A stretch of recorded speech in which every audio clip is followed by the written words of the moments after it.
నమస్కారం అండి. Indira's kitchen and living కి సాదర ఆహ్వానం. ఎలా ఉన్నారండి అందరూ? రథసప్తమి నాడు తల మీద పెట్టుకున్న జిల్లేడాకులు, రేగిపళ్ళు, రాగి నాణాలు మీదుగా జారిన నీళ్లు ఔషధ గుణాలు కలిగి శరీరంలోని ఎనర్జీ కేంద్రాలను ప్రభావితం చేస్తూ చలికాలంలో వచ్చిన చర్మరోగాలను నయం చేస్తాయండి.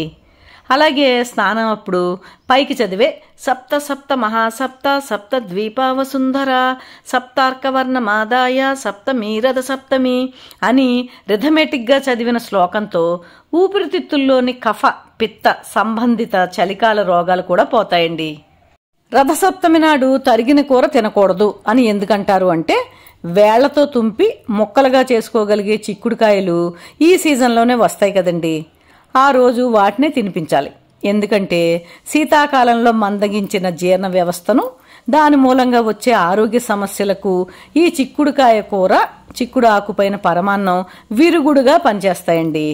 రథసప్తమి నాడు సూర్యోదయంతో ఉండే సూర్యకిరణాలలో మనలో కొత్త ఉత్తేజాన్ని, ఉత్సాహాన్ని నింపే అల్ట్రావైలెట్ ఇన్ఫ్రారెడ్ కిరణాలతో మనలో పుష్కలంగా విటమిన్ డి తయారవుతుంది. ఆవు పిడకల సెగ, సన్నని పొగ అక్కడి వాతావరణంలోని సూక్ష్మజీవులను హరించి ఆ శానిటైజర్ వాతావరణంలో సూర్యభగవానునికి రథం ముగ్గు, చిక్కుడు రథం, చిక్కుడు ఆకులో ఆవుపాల పరమాన్నంతో చేసిన పూజా సమయంలో మన శరీరం థెరపిటికల్గా క్యూర్ అవుతుందండి.